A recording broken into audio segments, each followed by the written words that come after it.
సూర్యాపేట జిల్లాలో ఇసుక మాఫియా సభ్యులు రూట్ మార్చారు. ఓ విధంగా చెప్పాలంటే బరితెగించారు. అడ్డు అదుపు లేకుండా ఇసుక దోపిడికి తెగబడుతున్నారు. ఏకంగా ప్రవహించే నదికే కన్నం వేశారు. దండుపాలెం బ్యాచ్ రేంజ్ లో ఇసుక చోరీ చేస్తున్నారు అక్రమార్కులు.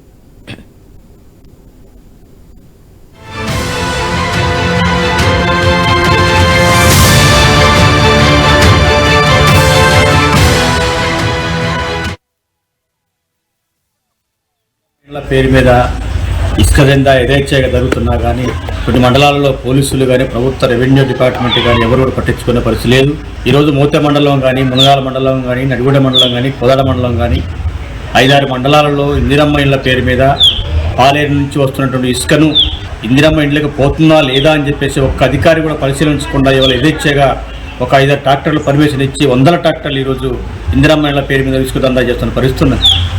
దాంతోపాటు పోలీసు వాళ్ళు కూడా ఇవాళ రోడ్డు నుంచి వచ్చే బండిని కూడా పట్టించుకునే పరిస్థితి లేదు. ప్రభుత్వ రెవెన్యూ డిపార్ట్మెంట్ కానీ పోలీసులు కానీ ఇవాళ ఇసుక దందాన్ని ఆపకపోతే నేడు కలెక్టర్ దగ్గర కూర్చొని ఇవాళ ట్రాక్టర్లు మొత్తం సీల్ చేపిస్తా అని చెప్పేసి ఈ సందర్భంగా తెలియజేస్తున్నాం.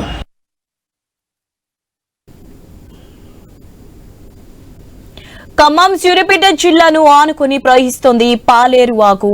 కోతాడ, మోతే, అనంతగిరి మండలాల పరిధిలోని చనుపల్లి, పాలవరం, కృష్ణాపురం, మంగళతాండా, కొత్తగూడెం గ్రామాల్లో అక్రమ ఇసుక తవ్వకాలు జరుగుతున్నాయి.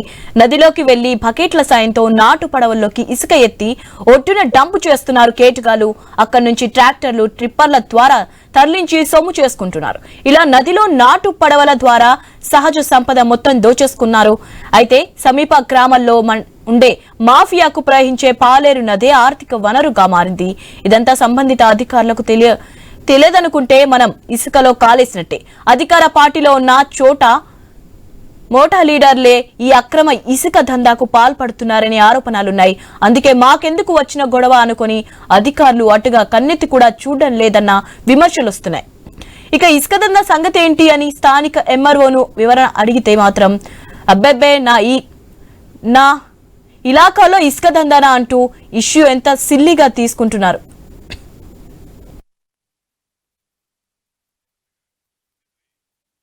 ఇటు రీచ్ పాయింట్లో స్లాట్ బుక్ చేసిన ప్రతి ట్రాక్టర్కి మనము శాండ్ ఇస్తున్నాము. ప్రతి ఒక్కరు కూడా మన ఇసుక మన వాహనం ద్వారా శాండ్ అనేది అక్కడ నుంచి తీసుకొని బయటకు పంపించడం జరుగుతుంది. అక్కడ మనం ఒక వ్యక్తిని అంటే మన ఆఫీస్ తరఫు నుంచి ఒక వ్యక్తిని కూడా నియమించి ఎవరైతే మన స్లాట్ బుక్ అయి ఉన్నారో వాళ్ళందరికీ కూడా మనము అక్కడ ఫోటో అండ్ స్లాట్ బుక్ అయిన వాళ్ళ డీటెయిల్స్ ఎవ్రీథింగ్ తీసుకొని ఆన్లైన్లో అప్లోడ్ చేసిన తర్వాతనే శాండ్ రీచ్ పాయింట్ నుంచి బయటకు పంపడం జరుగుతుంది. అంటే ట్రాక్టర్లన్నీ మా దృష్టికి అయితే ఇప్పటి వరకు పడవలలో అక్కడ పాయింట్లో ఉన్నట్టుగైతే రాలేదు. మేబీ అది చిమిర్యాల రెవెన్యూ గ్రామ పరిధిలో జరుగుతుందని నా దృష్టికి వచ్చింది. నా దృష్టిలో కొత్తగూడెంలో ఇన్ కేసు అలా ఉంటే ఖచ్చితంగా నేను వాళ్ళందరిపైన కఠినమైన చర్యలు తీసుకుంటాము.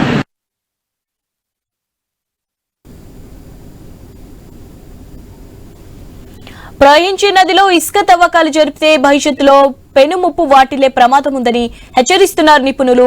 అయినా కాసుల కక్కుర్తిలో ఇసుక చోరీ ఆపడం లేదు అక్రమార్కులు. ఇప్పటికైనా ప్రభుత్వం స్పందించి ఇసుక మాఫియా ఆగడాలకు అడ్డుకట్ట వేయాలనే డిమాండ్ స్థానిక రైతులు, ప్రజల నుంచి వినబడుతోంది.